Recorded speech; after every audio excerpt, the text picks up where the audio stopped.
Oi pessoal, eu sou a Claudiane Silva Saraiva Gonçalves, sou aluna do Programa de Pós-Graduação em Botânica Aplicada da Unimontes, orientada pela professora doutora Yuli Roberta, e a nossa aula de hoje é sobre valoração da biodiversidade. A biodiversidade esse termo só foi utilizado em 1985 e é a união entre variabilidade ecológica, que é o número de espécies e suas interações, e variabilidade genética, que é a diversidade de sequência de DNA nas espécies.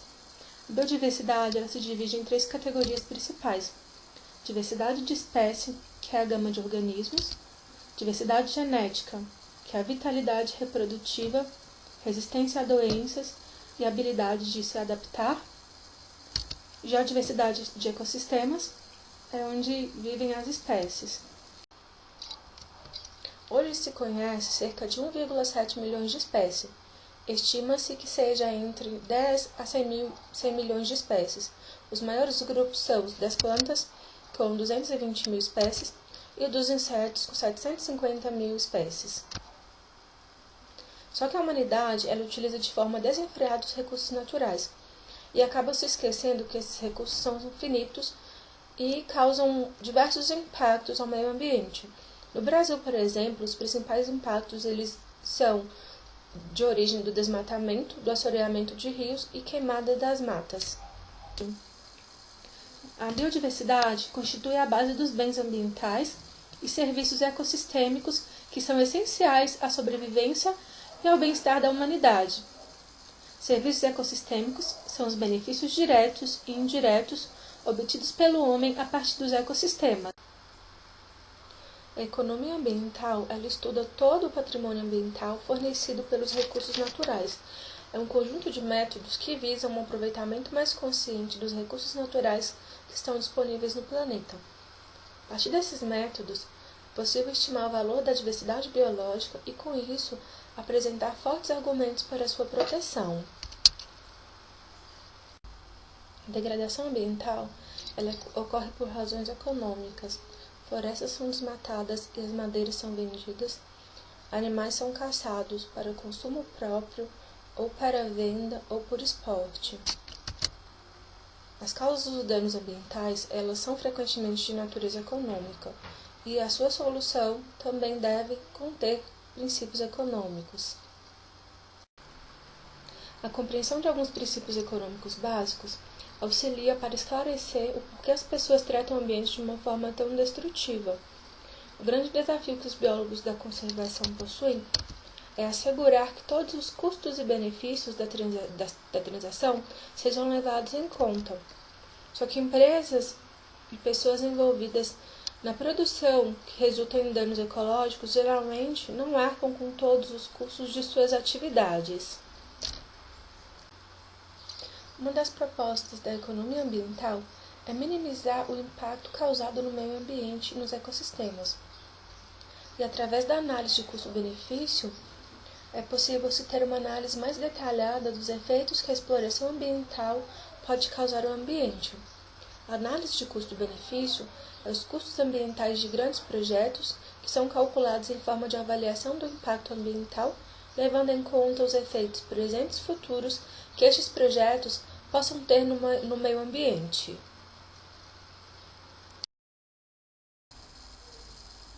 Muitos recursos naturais, tais como ar puro, água limpa, qualidade do solo, espécies raras e as paisagens, são considerados recursos de propriedade comum. Esses recursos pertencem a toda a sociedade. A eles não são atribuídos valores monetários. Porém, pessoas e indústrias usam e danificam esses recursos sem pagar mais do que o custo mínimo, e muitas vezes não pagam absolutamente nada. Com o objetivo de que pessoas e indústrias se tornem mais conscientes para com o trato com o meio ambiente, existem algumas soluções, como taxas mais altas para combustíveis fósseis, penalidades pelo uso indevido dos recursos e poluição do meio ambiente e programas obrigatórios de reciclagem. Além disso, também podem ser criadas penalidades financeiras mais severas pela danificação da diversidade biológica, fazendo com que empresas possam se conscientizar e cuidar dos recursos. Demonstrar o valor da biodiversidade e dos recursos naturais é uma tarefa bem complexa, uma vez que envolve fatores econômicos e éticos. O objetivo da economia ambiental é desenvolver métodos para avaliar os componentes da diversidade biológica. Foram desenvolvidas algumas abordagens para atribuir valores econômicos à variabilidade genética, às espécies, às comunidades e aos ecossistemas. Uma das abordagens mais úteis foram as de McNally, em 1988, e McNally e colaboradores, 1990. Nessa estrutura, os valores são estimados da seguinte forma, como valores diretos, valores indiretos e valor de existência. Valores diretos estão relacionados àqueles produtos que são diretamente retirados da natureza pelas pessoas. Os valores diretos, eles se dividem em valor de consumo e valor produtivo. O valor de consumo é dado a produtos que são consumidos localmente, como um exemplo de lenhas e os animais que são caçados para o consumo. Esses produtos, eles são consumidos internamente e não aparecem nos mercados nacionais e internacionais. Valor produtivo é um valor direto atribuído a produtos que são extraídos do ambiente e vendidos no comércio nacional ou internacional, como exemplo a lenha, os mariscos, o mel de abelha, o látex, águas marinhas e as tinturas naturais. O valor produtivo dos recursos naturais é significativo mesmo em países industrializados. 4,5% do PIB dos Estados Unidos depende das espécies silvestres. No Brasil, a madeira é o principal produto extraído. Além disso, produtos não madeireiros, que incluem caça, frutos, borracha, resina, plantas medicinais, também têm um grande valor de uso produtivo. O valor dos produtos não madeireiros, mais o valor das florestas e suas funções, é uma excelente justificativa para a manutenção das florestas. Valores indiretos estão relacionados aos benefícios fornecidos pela diversidade biológica, que não se aplicam no uso ou destruição do recurso. Exemplo, a qualidade da água, proteção do solo, recreação, pesquisa científica, controle climático. O valor não consumista está relacionado ao fornecimento de uma grande variedade de serviços ambientais que não são consumidos pelo uso. Por exemplo, os polinizadores da cultura do maracujá, do figo e do abacate.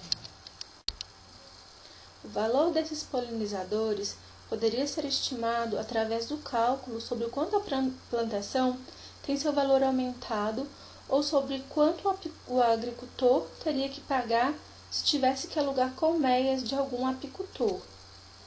No caso, se a cultura ela for polinizada por abelhas. Existem alguns benefícios que a diversidade biológica nos fornece. Esses benefícios só são possíveis se houver a sua conservação, como, por exemplo, a proteção da água e recursos do solo, indicadores ambientais, relacionamento entre espécies, dejeitos, produtividade do ecossistema, recreação e ecoturismo, valor educacional e científico e controle climático. O valor de opção é o valor de uma espécie e seu potencial para fornecer um benefício econômico para a sociedade humana em um determinado momento futuro. De acordo com que as necessidades da sociedade mudam, também devem mudar os métodos de satisfação dessas necessidades. Então, a solução para um problema está em animais ou plantas não considerados previamente. Buscam-se por produtos naturais de origem animal e vegetal. Os entomologistas buscam insetos que possam ser usados como agentes de controle biológico. Já os microbiologistas, eles procuram bactérias que possam auxiliar nos processos de fabricação bioquímica, e os zoologistas, identificando espécies que possam produzir proteínas animais mais eficientes e com menos danos ambientais. Se a diversidade biológica for reduzida, a habilidade dos cientistas em localizar e utilizar novas espécies também será reduzida. A Agência de Assistência à Saúde e indústrias farmacêuticas se esforçam ao máximo para identificar espécies para compostos que tenham a habilidade de combater doenças humanas. A descoberta de um produto eficaz contra o câncer, uma árvore nativa das florestas da América do Norte, chamada ginkgo biloba. Durante os últimos 20 anos, uma indústria teve um faturamento de 50 milhões ao ano, porque desenvolveu o cultivo e a fabricação de remédios extraídos das suas folhas. A ginkgo biloba é muito utilizada na Europa e na Ásia para o tratamento de problemas de circulação do sangue e infartos. A maioria das espécies tem pouco ou nenhum valor econômico. Uma pequena parte pode ser de uso potencial para novos medicamentos. Se apenas uma espécie se tornar extinta antes mesmo da sua descoberta, isso trará uma perda muito grande para a economia global. A questão de quem detém os direitos de desenvolvimento comercial sobre a diversidade biológica é uma questão bem debatida. No passado, as espécies eram coletadas livremente e eram vendidas pelas empresas gerando fins lucrativos. Só que isso mudou. Os países do mundo em desenvolvimento, eles estão exigindo uma parcela nas atividades comerciais resultantes da diversidade biológica encontradas em sua fronteira. O valor de existência é outra forma de valor indireto que pode ser revestido em benefício. Existem pessoas pelo mundo que se preocupam com a vida selvagem e com as plantas e estão voltadas para sua conservação. Existem algumas espécies, tais como a baleia, o mico-leão-dourado, o lobo-guará, o boto cor-de-rosa e muitos outros pássaros, como a gralha azul, que causam empatia nas pessoas e por isso são chamados de fauna carismática. No Brasil, não se chega a destinar muitos recursos para este ecologismo, como é chamada a preocupação excessiva focada na espécie, independente do seu ambiente. No Brasil, na década de 80, já se acreditava que era necessário conservar os processos ecológicos mais do que simplesmente as espécies. Já nos Estados Unidos, a preocupação com a preservação vem de muitos séculos. Durante muito tempo, pessoas já destinavam o seu dinheiro para os programas de conservação ambiental. Apesar do foco em uma única espécie ser uma ideia um pouco ingênua, já que nenhuma espécie vive separado de outras no meio ambiente, essa é uma excelente estratégia conservacionista. A fauna carismática é usada para levantar fundos para conservar também as outras espécies que são menos carismáticas, mas não menos importantes. O valor de existência ele também é usado em comunidades biológicas, tais como as florestas, os corais dos recifes e os locais de belezas naturais. Nos países desenvolvidos, pessoas e organizações doam grandes quantias, que chegam a ser bilhões de dólares todos os anos, para proteger a biodiversidade. O valor de existência de espécies e comunidades é a quantia que as pessoas estão prontas a pagar para evitar que espécies entrem em processos de extinção e que hábitats sejam destruídos. Os métodos de economia ambiental representam um avanço científico, mas são necessárias grandes alterações. Para proteger a biodiversidade biológica, são necessários uma legislação mais rigorosa, incentivos, aumento de multas, mudar os valores fundamentais e o monitoramento ambiental mais preciso.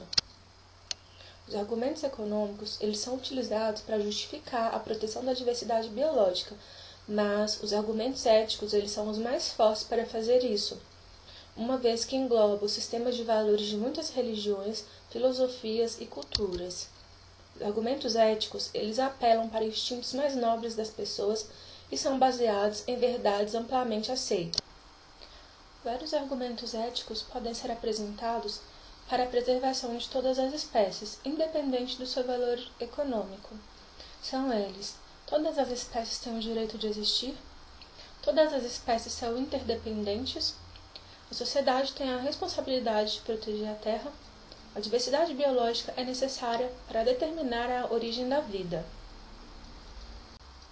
Os humanos devem viver dentro das mesmas limitações em que vivem outras espécies. A natureza tem um valor estético e espiritual que transcende seu valor econômico. O respeito pela vida e a diversidade humana é compatível com o respeito pela diversidade biológica.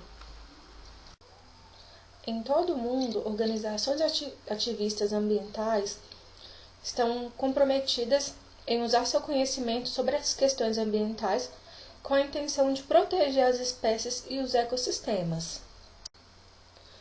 As organizações ativistas, elas se baseiam na ecologia profunda, que é baseada no fato de que todas as espécies têm o mesmo valor entre si e que os humanos não têm o direito de reduzir essa riqueza. As atividades humanas, elas estão destruindo cada vez mais a diversidade biológica da Terra. Com grandes impactos que as atividades humanas têm causado, são necessários que as estruturas políticas, econômicas, tecnológicas e ideológicas possam ser mudadas. Através dessa mudança, pode-se levar uma melhoria da qualidade de vida das pessoas e também a melhoria da qualidade do ambiente.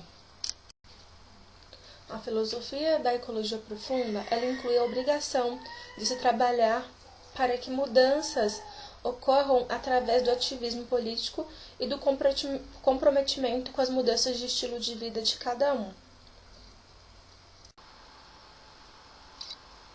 Então, pessoal, eu agradeço a todos pela atenção e logo mais nós nos encontraremos para tirar as principais dúvidas. Muito obrigada pela atenção de todos.